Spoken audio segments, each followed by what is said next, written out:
내가 지킨 안전수칙 자리 잡는 안전문화. 여러분 안녕하세요. 안전관리를 제대로 하지 않으면서 방사선 사용해도 될까요? 당연히 안 되겠죠. 방사선 안전관리는 그렇다면 어떻게 해야 될까요? 그냥 열심히 뛰어다니면 될까요? 아니요. 전쟁터의 군인에게는 총이 필요하고요. 주방장에게는 칼이 필요합니다. 그렇다면 방사선 안전관리에는 어떤 게 필요한지 혹시 아시나요? 맞습니다. 바로 측정기가 반드시 필요한데요. 이번 시간에는 방사선 안전관리 현장에서 가장 많이 사용하고 있는 GM 측정기에 대해서 알아보겠습니다. 방사선은 에너지를 가진 입자나 전자기파 형태로서 물질과 상호작용을 하게 됩니다. 이 상호작용은 공기, 우리 인체, 차폐 재료 등 방사선이 지나가는 그 무엇에서도 생길 수 있는데요. 대부분은 사람이 바로 인지할 수 있는 수준이 아닙니다. 병원에서 흉부 X선 사진 찍을 때도 느껴보셨겠지만 방사선량이 높더라도 우리는 잘 느끼지 못하죠. 필요 없는 방사선에 반복적으로 노출되는 것은 건강에 악영향을 줄 수 있기 때문에 늘 방사선 측정을 통해 안전 확인이 필요합니다. 자, 이 방사선의 종류와 에너지에 따라 측정하는 장치는 매우 다양합니다.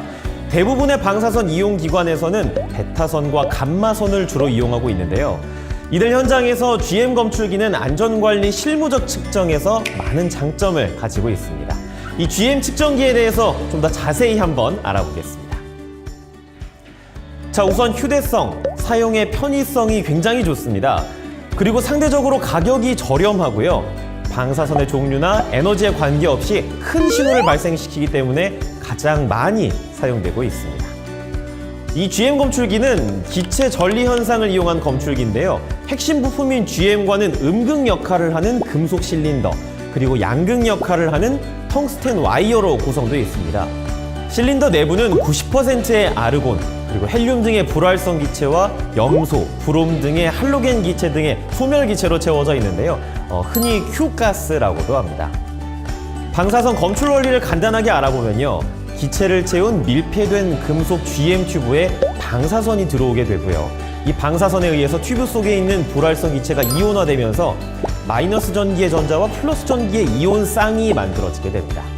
마이너스 전기를 가진 전자는 양극의 중심인 전극 쪽으로 움직이고 플러스 전기의 원자는 음극인 튜브 쪽으로 이동하게 됩니다. 전자가 물질 내의 분자, 원자를 이온화시켜 계속적으로 전자를 생성하여서 기하급수적으로 증가하는 전자 사태를 일으키면서 전류가 흐르게 되는데요. 방사선에 의해 생성된 전자가 전기 신호로 수집돼서 펄스를 생성할 때마다 방사선의 수가 계산되게 됩니다. 그러면 GM 검출기에 흐르는 전류의 크기나 전압 강하에 따라서 방사선의 색이나 강도가 나타나게 되는 거죠.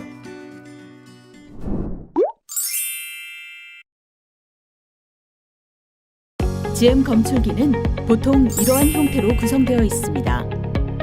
GM 튜브, 고전압 발생 회로, 신호 증폭 회로, 신호 선별 회로, 카운트, 디스플레이어. 방사선이 GM 튜브에 입사하게 되면 고전압 발생 회로를 통하여 GM 튜브에 충진가스가 전리되어 전기 신호가 발생합니다. 이 전기 신호가 증폭 회로를 거쳐 증폭된 펄스로 변환됩니다. 신호 선별 회로를 통하여 펄스를 선별하고 카운트합니다. 이러한 과정을 거친 방사선 신호를 디지털로 변환하여 방사능 계수치 또는 방사선량률이 디스플레이어에 표시되게 됩니다. 단창형 GM 검출기는 방사능을 측정하기 위한 용도로 제작되었으며 원통형의 한쪽 면이 알파 또는 베타 입자가 투과할 수 있도록 얇은 막으로 제작되어 있습니다. GM 튜브 전체가 금속으로 이루어져 있는 경우 미량의 오염이나 투과력이 약한 베타선을 측정하기에는 적합하지 못하며 따라서 오염이나 베타선을 측정하기 위해서는 한쪽 면이 얇은 막으로 되어 있고 면적이 넓은 GM 튜브가 내장된 팬케이크형 GM 검출기가 필요합니다. 단창형 GM 검출기는 에너지를 선별하는 능력이 없으며 에너지에 따라 민감도가 달라지므로 정확한 선량을 측정할 수는 없으나 오염의 존재 여부와 상대적인 오염 정도는 측정할 수 있습니다. 보상형 지음 검출기는 주로 작업 공간과 표면의 방사선량 측정에 사용되며 검출기의 GM 큐브 외벽을 납, 주석 등으로 적절히 차폐하여 검출기의 반응도를 일정하게 만든 것입니다. 이 때문에 보상형 GM 검출기를 이용하면 선량률을 근사적으로 얻을 수 있습니다.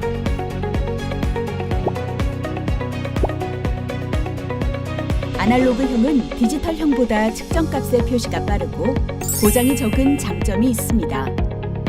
하지만 정확한 측정 지시값을 보기 어려운 단점이 있습니다.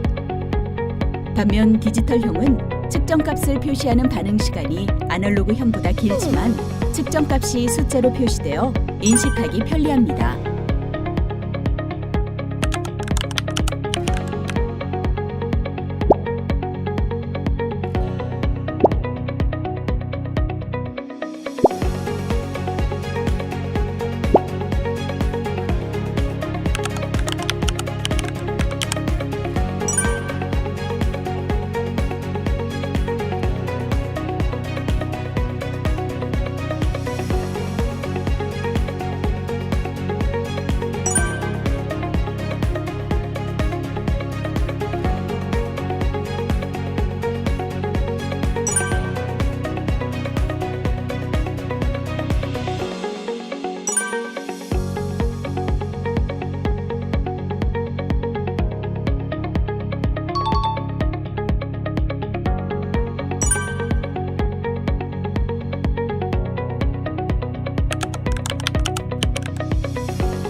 자, 이번에는요, 앞서 알게 된 GM 검출기 사용 시 주의사항에 대해서 한번 알아볼 건데요.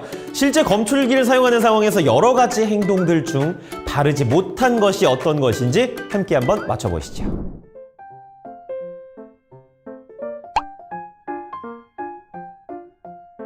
자, 지금 이곳은 방사선 이용이 허가된 방사선 안전관리 구역입니다.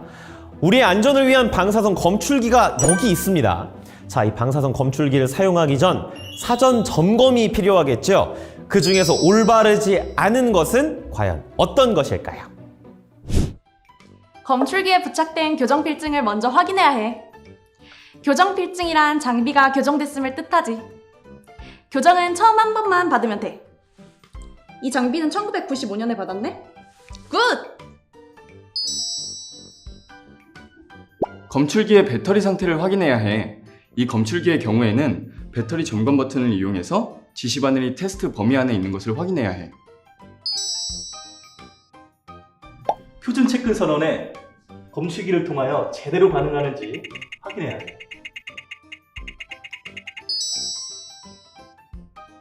정답은 바로 1번입니다. 자, 서베이 미터는 보통 6개월 단위로 주기적인 교정을 통해서 기기의 신뢰성을 유지해줘야 한다는 점 기억해 주시기 바랍니다. 자, 올바른 사전 점검이 끝났다면 이제 방사 선량을 측정해 봐야겠죠. 여기 교육용 밀봉 선원으로 측정을 한번 해볼 건데요. 다음 중 올바른 방사 선량을 측정하는 방법은 무엇일까요? 1번, 선원 바로 앞에서 측정기를 켜고 측정한다. 2번, 멀리서 측정기로 백그라운드 확인 후 서서히 다가오면서 측정한다. 그리고 3번 오염 측정기로 측정한답니다. 자, 정답 바로 2번이었습니다. 자, 1번 백그라운드를 먼저 측정해야 하는데 선원 바로 앞에서 측정을 했기 때문에 불필요한 피폭이 생성될 수 있고요. 3번은 선량을 측정해야 하는데 오염 측정기를 사용했기 때문에 오답이었겠죠. 자, 오염도 측정, 선량률 측정의 각각의 목적에 따라서 올바른 측정기 또는 측정 모드 선택이 필요하겠습니다. 자, 다음은 앞서 사용했던 이 선원으로 이번에는 표면 방사 선량률을 한번 측정해 보도록 하겠습니다. 다음 중 측정 방법으로 올바른 것은 어떤 것일까요? 정확한 측정을 위해 표면에 측정기를 대고 측정해야 해. 위험할 수 있으니 멀리 떨어져서 측정해야 돼. 정확한 측정과 안전을 위해 10cm 정도 거리를 두고 측정해야 돼. 네, 정답은 바로 3번이었습니다. 원자력 안전법에 따라서 표면 방사 선량률은 10cm 거리를 두고 측정하도록 약속을 하고 있는데요. 1번의 측정 방식은 측정기가 오염될 우려가 있었고요. 2번은 거리가 너무 멀기 때문에 제대로 된 측정이 불가능한 상황이었습니다. 자, 마지막으로 이 작업복의 표면 오염도를 한번 측정해 볼 건데요. 다음 중 올바른 표면 오염도 측정법은 무엇일까요? 1번 1.5cm 거리에서 천천히 측정기를 움직이며 측정한다. 2번 1.5cm 거리에서 빠르게 측정기를 움직이며 측정한다. 3번 부위별로 듬성듬성 측정한다. 네, 정답은 바로 1번이었습니다. 2번은 속도가 너무 빨라서 측정이 제대로 될 수가 없었고요. 3번처럼 측정하게 될 경우 균일한 오염이 아니면 중간에 오염된 곳을 놓칠 수 있겠죠. 이렇게 지금까지 GM 측정기 사용법과 주의사항에 대해서 알아봤는데요. 올바른 방사선 측정을 통해서 불필요한 방사선 피폭과 사고를 예방합시다. 내가 지킨 방사선 안전수칙, 자리 잡는 방사선 안전문화. 감사합니다.